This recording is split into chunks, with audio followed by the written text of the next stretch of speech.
Hello everyone. आपण मागच्या वेळेला बायोलॉजीला सुरुवात केलेली होती, basics biology we were learning. आणि अगेन आपण तोच टॉपिक आता पुढे कंटिन्यू करणार आहोत. क्लासिफिकेशन ऑफ ऑर्गॅनिझम सुरू होतं, त्याच्या आधी आपण टेक्सॉनॉमीची सुद्धा एक छोटीशी व्याख्या बघितली होती किंवा त्याच्यामधल्या आपण काही गोष्टी बघितलेल्या होत्या. त्यानंतर आपण सुरू केलं होतं दॅट की 5 वेगवेगळे किंगडम्स आहेत जे आर एच विटाकारने आपल्याला दिलेले आहेत. हे 5 किंगडम कोणते कोणते आहेत तर kingdom Monera, protista, fungi, Plantae आणि ॲनिमेलिया असे 5 किंगडम आहेत. त्याच्यापैकी आपण किंगडम मोनेरा बघितलेला होता. मोनेरामध्ये आपण पाहिलं होतं की सगळेच जेवढे ऑर्गॅनिझम्स आहेत ते सगळे बॅक्टेरियाज आहेत, बरोबर. वेगवेगळ्या प्रकारचे बॅक्टेरिया आपण त्यामध्ये पाहिलेले होते. मग त्यामध्ये काही स्पेशल बॅक्टेरिया होते जे की आर्की बॅक्टेरिया ज्याला आपण म्हणतो, काही ट्रू बॅक्टेरियाज होते, बरोबर. ह्याचे एक्झाम्पल्स आपण बघितले होते. त्यानंतर आपण किंगडम प्रोटिस्टाला सुरुवात केलेली होती. मग किंगडम प्रोटिस्टामध्ये सुद्धा आपण त्याच्यामध्ये डायटम्स, डायनोफ्लॅजेलेट्स वगैरे ह्याचे एक्झाम्पल सुरू होते. डायनोफ्लॅजेलेट्स त्यावेळेला सुरू होतं. त्याच्यामध्ये डायनोफ्लॅजेलेट्स हे कोण असतात तर ह्यांच्यामध्ये तुम्हाला काय बघायला मिळतं तर याच्यामध्ये आपल्याला हे असे असतात की हे आपण म्हणू शकतो की समुद्रातली अल्गी किंवा समुद्रामधले जे प्रोड्युसर्स असतात तर ते यांना म्हटलं जातं. बिकॉज हे काय करू शकतात, हे डिरेक्टली हे करतात, फोटोसिंथेसिस हे करू शकतात. ठीक आहे, फोटोसिंथेसिस करणारे जे असणार आहेत ते डायनोफ्लॅजेलेट्स आपण त्यांना म्हणू शकतो. ठीक आहे. त्यानंतर आज आपल्याला जो टॉपिक बघायचा आहे त्याच्यामध्ये आपण अगेन प्रोटिस्टाच कंटिन्यू करणार आहोत. पण प्रोटिस्टा मधलं आपल्याला काय बघायचंय आज तर प्रोटोझोआज बघायचे डिफरंट. आपण लहानपणीपासून शिकलो असू अमिबा, पॅरामेशियम, ह्या गोष्टी आपण लहानपणी शिकलो असू, राईट. सो ते अमिबा, पॅरामेशियम नेमके कुठल्या ग्रुपला बिलॉंग करतात तर ह्याच ग्रुपला म्हणजे प्रोटिस्टालाच ते बिलॉंग करत असतात. तर काही असे प्रोटिस्टा किंवा असे काही प्रोटोझोआ असतात की ते अमिबॉइड असतात, म्हणजे ते don't have a specific shape. आपण जर इथे बघितलं तर हे बघा, ह्याला काही स्पेसिफिक शेप नाहीये. ठीक आहे. आणि जसं गरजेनुसार यांचा शेप बदलतो सुद्धा. म्हणजे फॉर एक्झाम्पल हा असा जर याचा शेप आत्ता आहे आणि इथे जर याचा फूड असेल ना तर हा काय करतो माहितीये, हे असा आकार करून घेतो पूर्णपणे आणि काही वेळानंतर ह्याचा आकार असा होऊन जातो आणि ते फूड त्याच्या आतमध्ये असतो. ओके. म्हणजे ह्याच्याकडे ही स्पेशालिटी आहे की तो त्याच्या बॉडीचा शेप चेंज करू शकतो as it doesn't have a specific shape.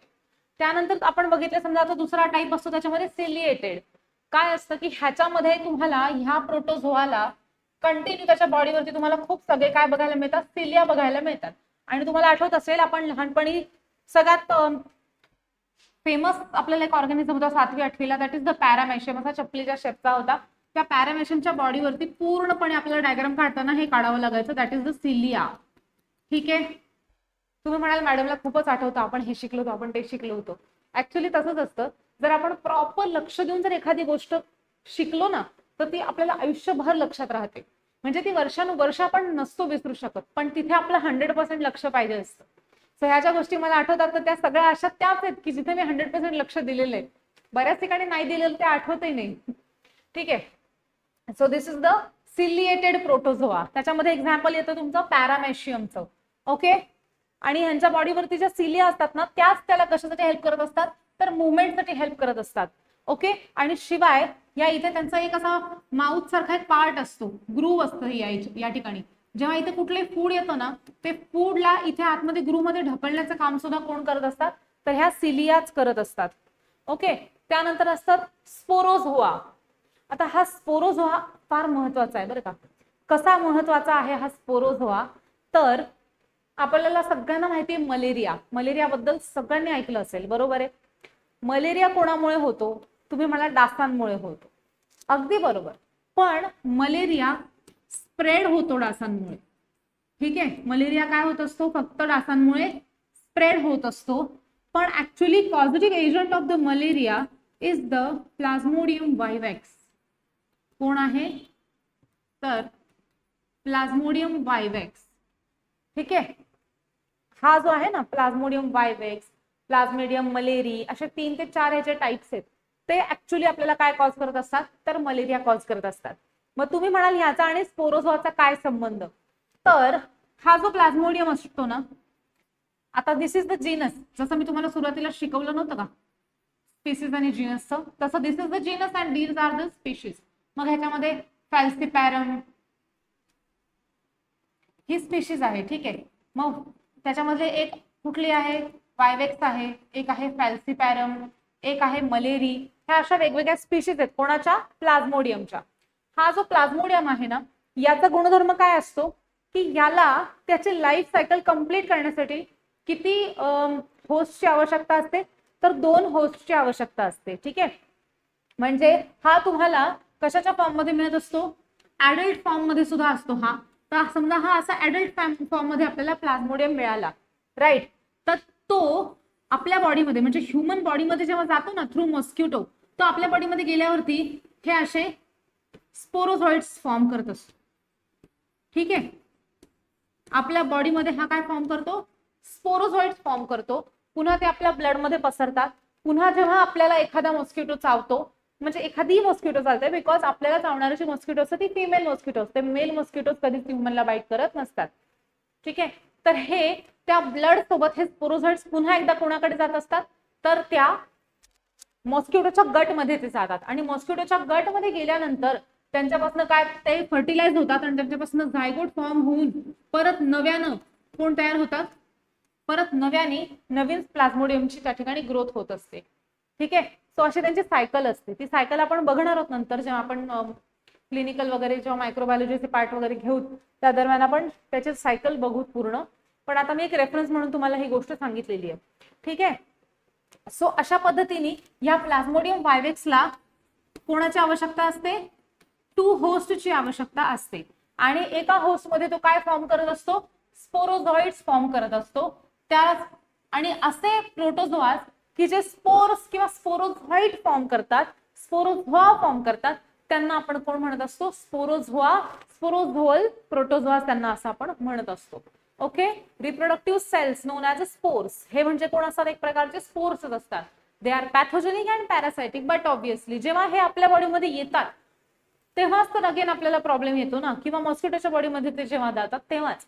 For example the plasmodium species causes malaria. Reproduction can be both type, asexual and sexual. असं दोन्ही टाइपचं रिप्रोडक्शन त्याच्यामध्ये असतं. Whenever we will see the detail cycle of the malaria और we can say plasmodium, that time we will get to know about this. Okay, so I think इथपर्यंत तुम्हाला समजलं असेल.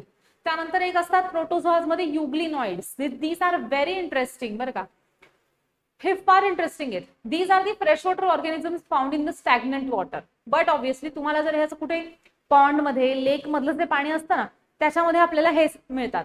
ठीक आहे, ह्यांच्या आउटसाइड हे एक असं सराउंडिंगला एक वॉल असते, तिला काय म्हटलं जातं, पेलिकल असं म्हटलं जातं. They doesn't have any cell wall. Okay, they are having the surrounding wall, जिला काय म्हटलं जातं, पेलिकल असं म्हटलं जातं, जिच्यामध्ये भरपूर प्रोटीन भरलेलं असतं. ठीक आहे, आता अजून एक गोष्ट ह्याच्यामध्ये ना आपण असं म्हणू शकतो की this is the link between animal cells and plant cells. कारण की हा काही असे कॅरेक्टर्स शो करतो जे की तुम्हाला ॲनिमल्स मध्ये पण पाहायला मिळतात, जे की तुम्हाला प्लांट्स मध्ये सुद्धा बघायला मिळतात. राईट, आता ह्याच्यामध्ये जर आपण बघितलं तर हा याच्याकडे इथे मोठीच्या मोठी फ्लॅजेला दिसली इथे ही flagella. And what is the function of this flagella in any organism, that it can move from one place to another place. बरोबर, हा काय करू शकतो, इकडून तिकडे मुवमेंट करू शकतो, लोकेशन चेंज करू शकतो. बरोबर, दिस इज द फंक्शन. आणि हे आपल्याला प्लांट्स मध्ये बघायला मिळतं का, तर नाही. म्हणून हे फीचर झालं मुवमेंट करणारं कोणामधलं, ॲनिमल मधलं. बरोबर, दुसरी गोष्ट तुम्ही म्हणाल मग ह्याच्याकडे प्लांट सारखं काय आहे, तर ह्याच्याकडे प्लांट सारखी ही गोष्ट आहे की दीज आर दी ऑटोट्रॉपिक्स. म्हणजे कधी कधी ते ऑटोट्रॉपिक सुद्धा बिहेव करतात. म्हणजे तुम्ही जर याच्यामध्ये बघितलं तर तुम्हाला इथे ग्रीन कलरच्या काही सॅक्स दिसतात, ग्रीन कलरचं काही डिझाईन दिसायला लागलंय बघा. आणि हे green colour of course what does it shows, what does it show, तर हे एकच दाखवतं की आमच्याकडे कोण आहे बाबा, आमच्याकडे क्लोरोफिल आहे आणि आम्ही फोटोसिंथेसिस करू शकतो. हे फीचर कोणाचं झालं, तर ह्या प्लांट्सचं झालं. ठीक आहे, सो अशा पद्धतीने असे दोन्हीही फीचर तुम्हाला कोण दाखवतो, तर हा युग्लिना दाखवतो. बऱ्याचदा ह्याला कनेक्टिंग लिंक सुद्धा म्हटलं जातं. ठीक आहे, सो हा एक टाईप असणार आहे युग्लिनाचा प्रोटोझोआज मध्ये. आलं का लक्षात, आपण प्रोटोझोआ मध्ये 3-4 टाइप्स बघितलेत वेगवेगळे. ठीक आहे, डायटम्स, डायनोफ्लॅजिलेट्स, क्रायसोफाइट्स आपण बघितले त्याच्यामध्ये. त्याच्यानंतर आपण काही अमिबॉइड अमिबॉइड बघितले, सिलिएटेड प्रोटोझोआज बघितले, त्यानंतर आपण युग्लिना सुद्धा बघितले. ठीक आहे. उसके बाद त्या दिवशी म्हटल्याप्रमाणे आपल्याला एक मेन टॉपिक आपला राहिलेला होता घ्यायचा, तो म्हणजे की क्लासिफिकेशन हे कशाच्या बेसिसवरती केलेलं आहे. म्हणजे आपण जर म्हणलं की 5 किंगडम हे वेगवेगळे काढलेले आहेत, तर ते कशाच्या बेसिसवरती काढलेले आहेत. सी नाउ कंबाइनली हे दोघं मिळती कोण आहेत, दीज आर द मोनेराज. ओके, हे दोन मिळून कोण आहेत, मोनेरा आहेत. त्याच्यानंतर हा तुमचा दुसरा किंगडम, हा तुमचा तिसरा, हा चौथा आणि हा आहे पाचवा. बरोबर, हा त्यांचा डोमेन आहे. These are the prokaryotics, these are the eukarya. Eukarya is the domain of these 4 kingdoms. त्याच्यानंतर जर आपण बघितलं अगेन इथे किंगडम आला, कुठला किंगडम येतो, बॅक्टेरिया. बॅक्टेरियामध्ये तुम्हाला वेगवेगळे बॅक्टेरिया आणि आर्किबॅक्टेरिया 2 प्रकारचे बघायला मिळतात. बरोबर, हे सगळे कोण आहेत, प्रोकॅरियोटिकच आहेत. सगळ्याच्या सगळा पूर्णच्या पूर्ण हा जो मोनेरा ग्रुप आहे, that Monera group is the कोण आहे तो, तर तो प्रोकॅरियोटिक आहे. त्यानंतर जर आपण नंतर दुसरा टाइप बघितला, प्रोटिस्टाची जर सेल टाइप बघितली तर ती येते युकॅरियोटिक. त्याच्यानंतर पुढची फंगीची सुद्धा युकॅरियोटिक, प्लांटीची पण आणि अॅनिमल्सची सुद्धा. बट ऑब्विसली इथनं पुढे गेलो आपण की लगेच प्रोटिस्टापासून पुढे आपल्याला सगळे अॅनिमल्स कसे, सगळे किंगडम आपल्याला कसे बघायला मिळतात, तर युकॅरियोटिक बघायला मिळतात. ओके, मला असं वाटतं I have already clear with the difference between prokaryotic and eukaryotic. जर नसेल समजलेला तर मेसेज करा, कमेंट करा, मग मी तुम्हाला तो एक्सप्लेन करीन परत एकदा नेक्स्ट सेशन मध्ये. ठीक आहे. त्यानंतर सेलचं स्ट्रक्चर. आता याच्यामध्ये तुम्ही बघितलं समजा नुसतं सेलचं स्ट्रक्चर नाही, actually this is the cell wall structure. ठीक आहे. तर सेल वॉल जर आपण बघितली की समजा काही बॅक्टेरियाज असतात, आपण त्या दिवशी पाहिलं होतं की बॅक्टेरियाज जे असतात ना, यू बॅक्टेरिया किंवा आपण म्हणतो ट्रू बॅक्टेरियाज, त्यांचं जे सेल वॉलचं स्ट्रक्चर असतं त्याच्यामध्ये पेप्टिडोग्लायकन असतं, म्हणजे प्रोटीन्स आणि लिपिड्स असतात. आणि जर आपण आर्की बॅक्टेरिया बघितलं तर इन आर्की बॅक्टेरियाज आपल्याला हे पेप्टिडोग्लायकन नाही मिळत, कारण की त्यांचं स्ट्रक्चर हे इतकं वेगळंच असतं आणि इतकं रफ टफ असतं. म्हणून तर ते एकदम स्पेशल गोष्टींमध्ये ते सर्व्हाइव्ह करू शकतात. फॉर एक्झाम्पल हॉट स्प्रिंग्स असतील किंवा मग आपण अगदी कूल प्लेसेस असतील, मार्शी एरियाज असेल, सॉल्टी एरिया असेल, अशा ठिकाणी आपल्याला ते आर्की बॅक्टेरियाज पाहायला मिळतात. बरोबर, हे जर आपण प्रोटिस्टामध्ये बघितलं तर आपल्याला काय मिळतील, कधी कधी आपल्याला काही प्रोटिस्टामध्ये सेल्युलोज पाहायला मिळतं, काही प्रोटिस्टामध्ये आपल्याला क्लोरोप्लास्ट पण बघायला मिळतं. ठीक आहे, म्हणून हा वेगळा आहे. बरोबर, ह्यांच्यापेक्षा. आणि जर आपण फंगी बघितला, मी तुम्हाला मागे म्हणलं होतं की काही प्रोटिस्टाज आपण बघितले की they also behave like a saprophyte, they also behave like a parasite, then why they are not added in the bacteria and the fungi. तर त्याचं रिझन असं आहे की फंगी हा पूर्णच्या पूर्ण ग्रुप वेगळा करण्यामागचं रिझन हेच आहे की बघा तुम्ही याची जी पूर्ण सेल वॉल आहे ना फंगीसची, त्या सेल वॉल मध्ये तुम्हाला कायटीन बघायला मिळतं. कायटीन किंवा चिटीन असं म्हणतात त्याला. ठीक आहे, फंगीची जी सेल वॉल आहे ती कशापासून बनलेली आहे, तर ह्या कायटीन पासून बनलेली आहे. ठीक आहे. त्यानंतर जर आपण प्लांट्स मध्ये बघितलं तर प्लांटची जी सेल वॉल आहे तर ती बट ऑब्विसली सेल्युलोज आणि क्लोरोप्लास्ट वेगवेगळे, त्याच्यामध्ये लिग्निन वगैरे सुद्धा असतं. आणि त्याच्यानंतर जर आपण ॲनिमल्सच्या बाबतीमध्ये बघितलं तर animals doesn't have a cell wall. आलं लक्षात? कारण की नेहमी लक्षात ठेवायचं ह्या सेल वॉलचं कामच काय असतं, तर एखाद्या प्लांटला किंवा एखाद्या ऑर्गॅनिझमला रिजिडिटी देण्याचं काम ह्या सेल वॉलचं असतं. रिजिडिटी किंवा आपण म्हणू शकतो स्ट्रक्चर, प्रॉपरली स्ट्रक्चर आणि शेप देण्याचं जे काम असतं ते ह्या सेल वॉलचं असतं. Already human beings have a good and perfect skeleton and we also have a perfect shape. So do we need any other rigidity provider किंवा other skeleton provider? So आपल्याला त्याची गरज नाही, त्यामुळे आपल्याकडे जनरली सेल वॉल ही नसते. Okay. त्यानंतर number of cells. नाव जर आपण बघितलं बॅक्टेरियामध्ये आणि आर्की बॅक्टेरियामध्ये, तर ह्या आर्की बॅक्टेरिया आणि बॅक्टेरियामध्ये आपल्याला या आर्की बॅक्टेरियामध्ये आपल्याला युनिसेल्युलर ऑर्गॅनिझम्स पाहायला मिळतील. यू बॅक्टेरियामध्ये सुद्धा युनिसेल्युलरच पाहायला मिळतील. प्रोटिस्टामध्ये सुद्धा आपल्याला काय बघायला मिळेल, युनिसेल्युलरच पाहायला मिळेल. पण कधी कधी आपल्याला हे ऑर्गॅनिझम्स ग्रुपने बघायला मिळतात, जसं की स्लाइम मोल्ड्स. ठीक आहे, काही ठिकाणी प्रोटिस्टामध्ये आपल्याला स्लाइम मोल्ड्स हा पण कन्सेप्ट बघायला मिळतो. ठीक आहे, जो की असा मशरूम सारखाच दिसतो आपल्याला, नॉट एक्झॅक्टली मशरूम पण असं नेटवर्क, येलो कलरचं असं नेटवर्क आलेलं बघायला मिळतं. त्याचे फोटोज दाखवेन मी तुम्हाला नेक्स्ट याच्यामध्ये. सो हे कॉलोनियल सुद्धा आपल्याला बघायला मिळतात. मग हे जर आपण फंगी बद्दल बघितलं तर अगेन फंगी सुद्धा तुम्हाला कधी कधी युनिसेल्युलर बघायला मिळते, फॉर एक्झाम्पल यीस्ट, आणि ही तुम्हाला कधी कधी मल्टीसेल्युलर पण बघायला मिळते. फॉर एक्झाम्पल आपल्याला मशरूमचं example is the multicellular fungi. आता जर तुम्ही प्लांट्स बद्दल विचारलं, प्लांट्स कोण आहेत? Plants are always multicellular, animals are also always multicellular. Two kingdom system मध्ये जेव्हा होतं तेव्हा ॲनिमल्स मध्ये पण युनिसेल्युलर येत होते, बिकॉज त्याच्यामध्ये हे सगळे बॅक्टेरिया प्रोटिस्टा सगळे त्या ॲनिमल मध्ये टाकलेले होते, आणि या प्लांट मध्ये हे सगळे होते, ह्याच्यातले अर्धे याच्यातले अर्धे, असं तेव्हा ग्रुपिंग होतं, जे की टू किंगडम सिस्टीम होतं. पण नंतर जसं जसं रिसर्चेस होत गेले, नवीन नवीन शोध लागत गेले, तेव्हा तेव्हा त्यांनी काय केलं, प्रॉपर मग हे 5 सिस्टीमचं काय केलं त्या ठिकाणी वेगळं केलेलं आहे, आणि ह्या बेसिसवरती केलेले की त्यांचं सेल वॉल स्ट्रक्चर कसं आहे, त्यांचा सेल टाईप कुठला आहे, नंबर ऑफ सेल्स किती आहे त्यांच्याकडे, या बेसिसवरती ते सगळं काही केलेलं आहे. ओके. त्याच्यानंतर मोड ऑफ न्यूट्रिशन जर आपण बघितला तर आता जर आपण बॅक्टेरिया आणि आर्किबॅक्टेरियामध्ये जर बघितला किंवा किंगडम मोनेरामध्ये जर आपण बघितला तर ह्यांच्यामध्ये तुम्हाला ऑटोट्रॉपिक पण बघायला मिळतात. सांगितलं तर सायनोबॅक्टेरिया वॉज देअर. ठीक आहे, तर हे आहेत ऑटोट्रॉपिक, आणि काही तुम्हाला हेटरोट्रॉपिक सुद्धा बघायला मिळतात in both cases, archaebacteria true bacteria in both. त्यानंतर जर आपण प्रोटिस्टामध्ये बघितलं तर अगेन सेम, काही प्रोटिस्टामध्ये तुम्हाला क्लोरोप्लास्ट पाहायला मिळतात, फॉर एक्झाम्पल क्रायसोफाइट्स वगैरे, डायनोफ्लॅजेल्स मध्ये. त्यानंतर ह्याचंच एक्झाम्पल तुम्हाला हेटरोट्रॉपिक सुद्धा मी सांगितलेले होते की जे दुसऱ्यांच्या बॉडीमध्ये राहतात. फॉर एक्झाम्पल प्रोटोझोआज, जेवढे सगळे हे प्रोटोझोआज आहेत तर maximum protozoas are the parasites की जे दुसऱ्यांच्या बॉडीमध्ये ग्रो करतात. त्यानंतर fungi will always heterotrophic. Fungi ही कशी असते, नेहमी हेटरोट्रॉपिक असते, आणि मॅक्सिमम हेटरोट्रॉपिक मध्ये कोणत्या प्रकारचे असते, सॅप्रोफायटिक असते. पॅरासायटिक सुद्धा असते बट नॉट जितकी की सॅप्रोफायटिक असते. त्यानंतर आपण बघितलं plants, always plants are the autotrophs, आणि जर आपण ॲनिमल्स बघितलं तर वी ऑल नो की these are the heterotrophs, right. त्यानंतर काही एक्झाम्पल्स या ठिकाणी दिलेले आहेत. मी आर्किबॅक्टेरियाचे एक्झाम्पल त्या दिवशी सांगितले होते, मिथॅनोजिन्स असतात, हॅलोफाइल्स असतात. बॅक्टेरियाचे एक्झाम्पल स्ट्रेप्टोकॉकस आहेत, ई कोलाय आहे. त्यानंतर प्रोटिस्टा किंवा प्रोटिस्टा जो किंगडम आहे त्याचे एक्झाम्पल्स काय आहेत, मग इथे अमिबा आहे, पॅरामेशियम आहे, स्लाइम मोल्ड्स आहेत, केल्प आहे.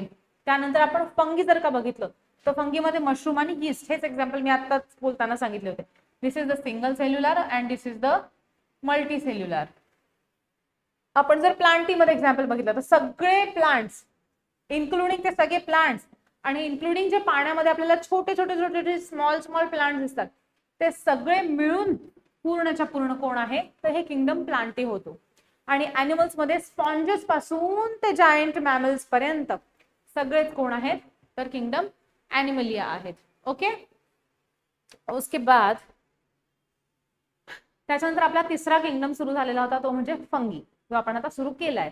ओके. आता फंगी हे कसे आहेत, मगाशी सांगितलं होतं की हे हेटरोट्रॉपिक आहेत बरं का.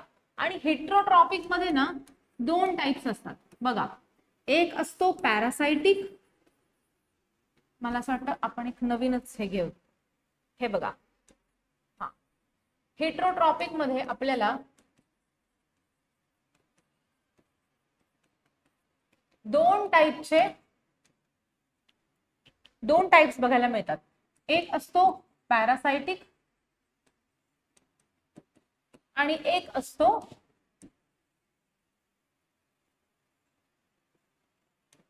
सॅप्रोफायटिक. Then what is the difference between this parasitic and सॅप्रोफायटिक.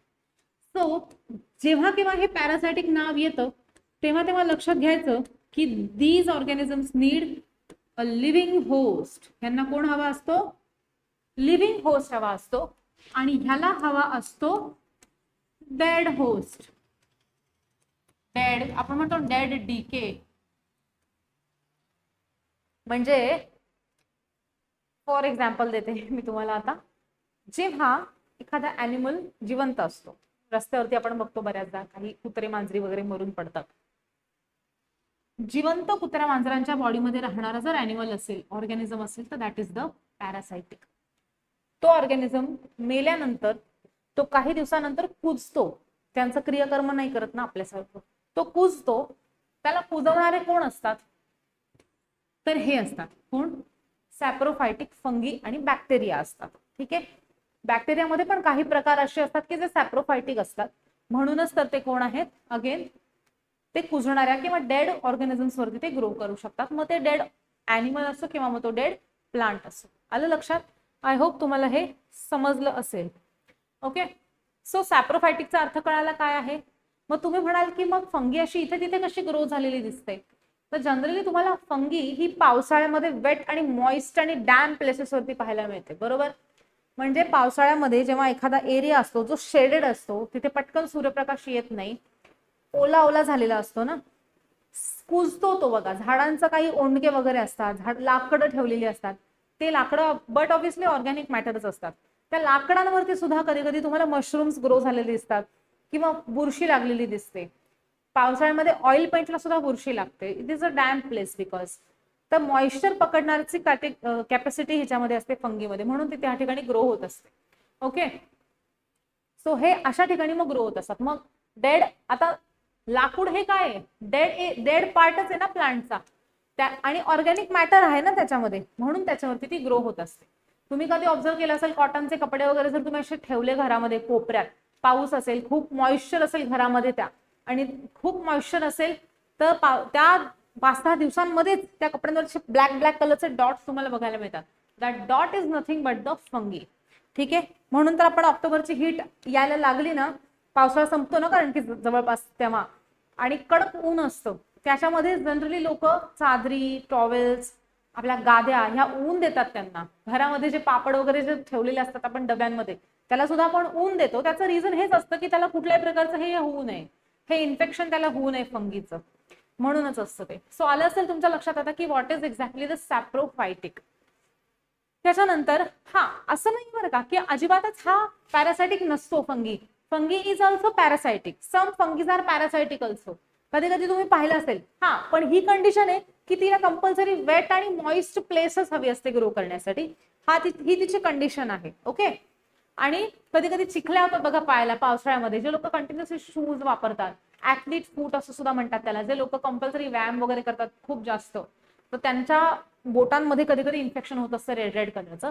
That is because of the fungi only, because it loves a wet and moist places. Okay, त्याच्यानंतर ह्याचं एक्झाम्पल, आता हे जे फंगी असतात ना, हे कधी कधी म्युच्युअल रिलेशनशिप सुद्धा शो करतात वेगवेगळ्या ऑर्गॅनिझम सोबत. त्याचं एक्झाम्पल आहे लायकेन्स. आता हा जो लायकेन आहे ना, ह्याच्यामध्ये अर्धा पार्ट असतो फंगीचा आणि अर्धा पार्ट असतो अल्गीचा. अल्गीचं काम काय असतं बघा, फोटोसिंथेसिस करणं, म्हणजेच काय प्रोड्यूस करणं, एनर्जी प्रोड्यूस करणं, बरोबर. आणि हिच्याकडनं काय मिळतो त्याला, एखाद्या रॉक वरती सपोर्ट, म्हणजे राहण्यासाठी अँकरिंग ज्याला म्हणतो ना आपण, अँकरेज, असं दगडावरती पक्क धरून बसणं. एखादं प्लांट किंवा एखादं कुठले ऑर्गॅनिझम्स आहेत दगडावरती ग्रो होतात, तर ते ग्रो होत असतं हे फंगी लायकेन मध्ये. मग हा इथनं त्याला शेल्टर देतो ह्या अल्गीला, आणि अल्गी त्याला काय देतं, तर एनर्जी देतं. अशा पद्धतीने दोघं जण काय करतात, भागीदारी करतात, आणि अशा भागीदारीला काय म्हणतात, सिम्बायोटिक रिलेशनशिप असं सुद्धा म्हणतात. आलं लक्षात. हा इकॉलॉजी मधला एक फार महत्वाचा कन्सेप्ट आहे. वेगवेगळे कन्सेप्ट आहेत त्याच्यामध्ये, कमेन्सॅलिझम आहे, म्युच्युअलिझम आहे. सो हा तसाच म्युच्युअलिझम सारखाच एक प्रकार आहे. त्याच्यानंतर रिप्रोडक्शन इन फंगीज. आता फंगीमध्ये पण आपल्याला वेगवेगळे टाईप बघायचे, पण आपण बघू शकतो की फंगीमध्ये रिप्रोडक्शन कसं होत असतं, तर वेगवेगळ्या मेथडनी सुद्धा होतं. असेक्शुअली, सेक्शुअली दोन्ही टाईपनी होत असतं. बर्डिंगनी सुद्धा त्याच्यामध्ये रिप्रोडक्शन होत असतं, फ्रॅगमेंटेशननी सुद्धा होत असतं, आणि फ्युजननी सुद्धा होत असतं. ओके, असेक्शुअल रिप्रोडक्शन सुद्धा पाहायला मिळेल. टाईप 1 असेक्शुअल मध्ये तुम्हाला काय बघायला मिळेल, तर वेगवेगळे स्पोर्स फॉर्म होतात ह्याच्यामध्ये, आणि त्या स्पोर्सला काय म्हटलं जात असतं, तर कोनिडिया, झूस्पोर्स आणि स्पोरॅन्जिओस्पोर्स. ही नावं लक्षात, ही नावं कुठेही आली की समजून घ्यायचं this is about the asexual reproduction in the fungi. उसके बाद तुम्ही हे पाहिलं असेल, these are the different fungis. Okay, त्याच्यानंतर आपण पाहिलं सेक्शुअल रिप्रोडक्शन ह्याच्यामध्ये कसं होत असतं, तर oospores, ascospores, basidiospores. These are the names of the sexual reproductive spores in fungi. Okay, काय काय स्टेप्स असतात ह्या सेक्शुअल रिप्रोडक्शनच्या, तर this is the plasmogamy, this is the karyogamy, and this is the formation of spores. अशा 3 steps मध्ये होत असतं. जसं नॉर्मली झायगोट फॉर्मेशन वगैरे आपल्याकडे होत असतं, तसंच ह्या ठिकाणी सुद्धा असतं. याच्यामध्ये पण झायगोट फॉर्म होत असतो, त्याला म्हणतात कॅरिओगॅमी. प्लाझ्मोगॅमी म्हणजे डिफरन्शिएशन, जे आपण न्यूक्लियसचं वगैरे म्हणतो ना, ते याच्यामध्ये होत असतं, किंवा सेल त्याच्या प्रोटोप्लाझमचं वगैरे. आणि त्यानंतर फॉर्मेशन ऑफ स्पोर्स होतात. ते स्पोर्स म्हणजे तुम्हाला हे असे स्पोर्स या ठिकाणी पाहायला मिळतात. इथे ही दिलेली आहे, तुम्ही नंतर चेक करून घेऊ शकता. त्याच्यानंतर हायफा, हे असं जर तुम्ही बघितलं, so this is the hyphal network. हे असं पूर्ण हे असे दिसत आहेत. सो याला हे हायफा जे असतं ना, एक एक हायफा म्हणजे ही अशी समजा एक हायफा, त्याचं जे पूर्ण नेटवर्क असतं ना, अशी ग्रो होणारी फंगी. तुम्ही कधी ब्रेडवरती बघा, ब्रेडवरती तुम्हाला हे अशा पद्धतीची फंगी बघायला मिळेल. तुम्हाला जर बघायचं असेल तर तुम्ही प्रॅक्टिकली करा एकदा. एका बंद डब्यामध्ये ब्रेड ठेवा 3 ते 4 दिवस. चौथ्या दिवशी तुम्हाला मस्त ग्रोथ झालेली फंगी त्याच्यावरती दिसून येते. बुरशी म्हणत असतो आपण त्याला मराठीत. ती तुम्हाला दिसून येईल. त्याचं ऑब्झर्वेशन करा. असं थ्रेड लाईक स्ट्रक्चर तुम्हाला तिथे ग्रो झालेलं पाहायला मिळतं. त्याच्यावरती हे असे गोल गोल पण असतात. ठीक आहे, त्याला स्पोरॅन्जियम म्हणत असतो आपण, कारण त्याच्यामध्ये स्पोर्स असतात. ठीक आहे, सो हे असं स्ट्रक्चर आपल्याला त्याच्यामध्ये पाहायला मिळतं. सो एक हायफा असतो म्हणून त्याला हायफा किंवा हायफी म्हणतात. पूर्णपणे जे नेटवर्क ऑफ हायफी आहे त्याला म्हणतात मायसिलियम. त्याला काय म्हणत असतात? Mycelium. Mycelium is known as the vegetative part of the fungus किंवा fungi. During sexual cycle of the fungi 2 haploid hyphae fuse to form diploid cells. आपण पाहिलं असेल की ह्याच्यामध्ये 2 हायफी ज्या असतात त्या फ्यूज होत असतात आणि त्या काय फॉर्म करत असतात? तर डिप्लॉइड सेल्स फॉर्म करत असतात. आलं लक्षात? वेगवेगळे फॉर्म असतात त्याच्यामध्ये. तुम्ही म्हणाल की मग कशी काय होते फंगी त्याच्यामध्ये? आतमध्ये आपोआप कुठून येते ती फंगी? तर ती आपोआप नसती येत, ती असते हवेमध्ये. ठीक आहे, सपोज दिस इज द डब्बा. हा डब्बा आहे. ठीक आहे, हे त्याचं झाकण आहे. समजा इथे माझं चित्र एवढं अजिबात चांगलं काढता येत नाही, पण इथे झाकण आहे. तुम्ही याच्यामध्ये हा ब्रेडचा तुकडा टाकला, बरोबर. आपण काही सगळीकडे ऑपरेशन थिएटर सारखं स्टरलाइज करत नाही ना काहीच, बरोबर. सगळं ओपनच असतं सगळीकडे. सो हे जे स्पोर्स असतात हे हवेमध्ये असतात. ते इतके मायक्रोस्कोपिक असतात, खूप लहान असतात. ते आपण इतक्या सहजासहजी बघू नसतो शकत. ते काय होतात? हवेच्या मार्फत या डब्यामध्ये सुद्धा पोहोचतात. कधी कधी डब्यावरती बसलेले असतात, बरोबर.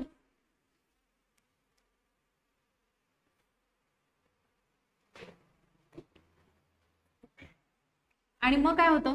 तुम्ही जेव्हा आपण काय करणार, मग आपण काही वेळानंतर त्याच्यामध्ये ब्रेड ठेवणार आणि हे झाकण लावून टाकणार डब्याचं. आतमध्ये कोण आहेत आता? स्पोर्स आहेत, बरोबर. आणि शिवाय आतमध्ये काय आहे? मॉइश्चर आहे ना, थोडंफार वॉटर वेपर्स प्रेझेंट असतात की नाही इथे. ते वॉटर वेपर्स काय करतात? इथे कंडेन्स होतात आणि वॉटर वेपर फॉर्म होतात. किंवा आपण म्हणू शकतो एक मॉइस्टनेस त्या ठिकाणी प्रेझेंट असतो.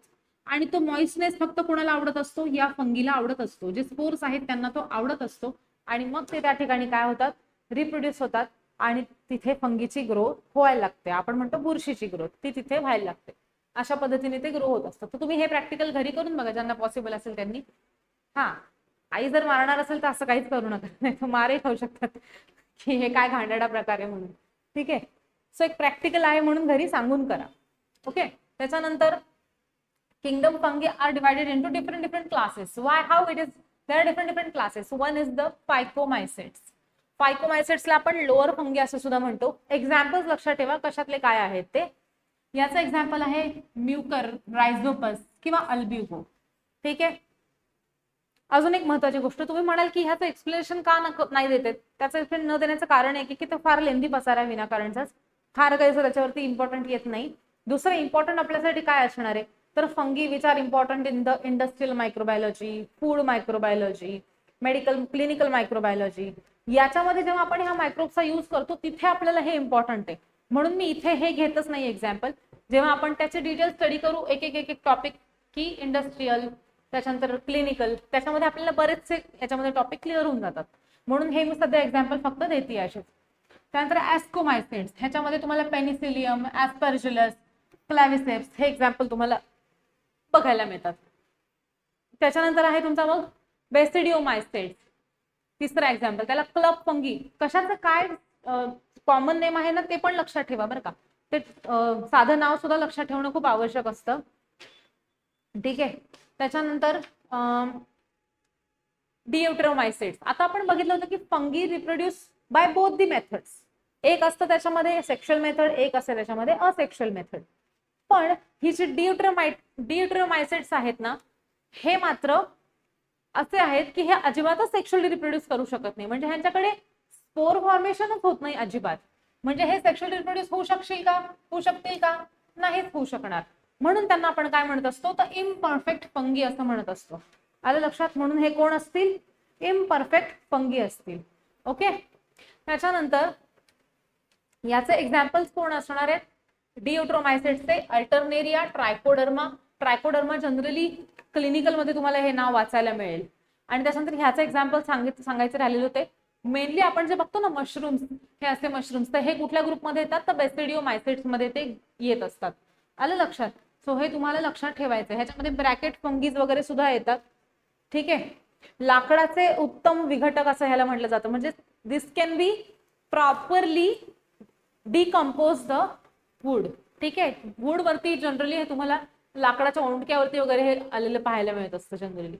ठीक आहे. त्यानंतर आता झायगोमायसेट्स हे असतात कॉन्जुगेशन फंगी. ह्याला primitive group of the fungi म्हणतात. अगदी सगळ्यात ओल्ड जो टाईप असतो ना, तर तो तुम्हाला हा याचा बघायला मिळतो झायगोमायसेट्स मध्ये. ओके. याचा एक्झाम्पल अगेन रायझोपस येणार ह्याच्यामध्ये. उसके बाद त्याच्यानंतर आहे आपला सगळ्यात महत्वाचा किंगडम प्लांटी.